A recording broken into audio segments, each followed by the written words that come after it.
Hi again then guys, and welcome to another speed build for Forza Horizon 3, and this particular tune works for a couple of different vehicles, the Toyota 86, the Subaru BRZ, that kind of thing, and because of how similar the cars are, they are just rebadged versions of the same thing underneath, this tune can work just as well for either of them.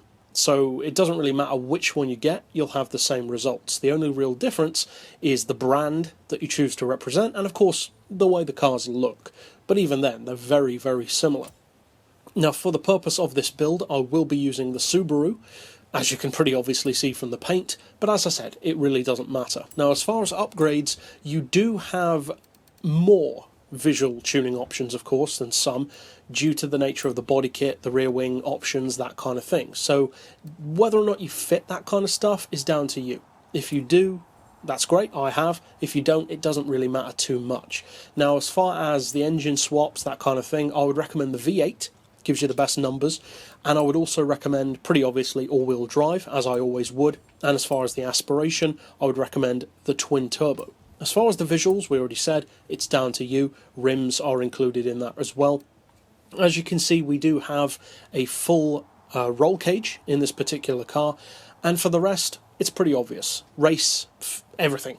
Race parts whenever possible, increase the power, lower your weight, increase grip, all that obvious stuff. Now, as far as the tuning side of things, this car does have very good numbers.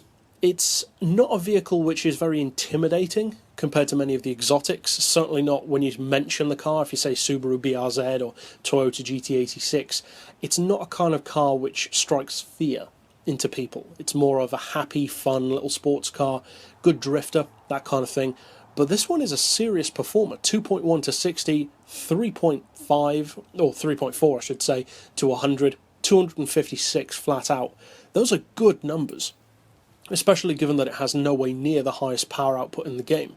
Now, as far as the gearbox, I would recommend a final drive of 2.82, then individual gears of 2.89, 2, 1.5, 1.17, 0.93 and 0.72. Then for the alignment, neutral camber, neutral toe, unless you want some, of course you could stance the car or whatever, that's down to you though. As far as cast start, I've gone halfway, 4 degrees, that's for manoeuvrability but also a little bit more stiffness, reduce the tail happy nature a little bit.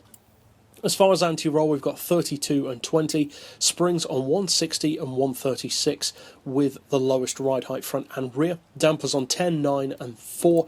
Aero doesn't apply, funnily enough, despite the fact that it does have a wing, and I've gone for, as I pretty much always do, 100% on acceleration, 0 on decel, but as I always say, feel free to mess around with that, there are certainly good alternatives, and a 70% split in the case of this car in favour of the rear. So, all that's left to do now is take it out on the road and see how quick it can go. Now, as I alluded to earlier on in the video, I would say that this car has an interesting element of sleeper appeal. Not in terms of the fact that it's totally understated, definitely not, but in terms of what people expect of the car and how seriously they take it.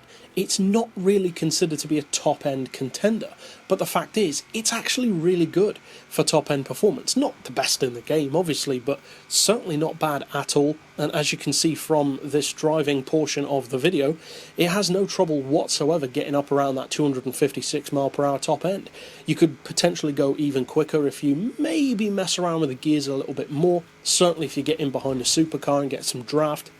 But either way, it's a very quick car, it's fun, and it's competitive. So if you decide to get this tune from my storefront, using the keywords in the description below, or by using this tutorial, either way, I hope you have a lot of fun with it, and for now, as always, thanks for watching.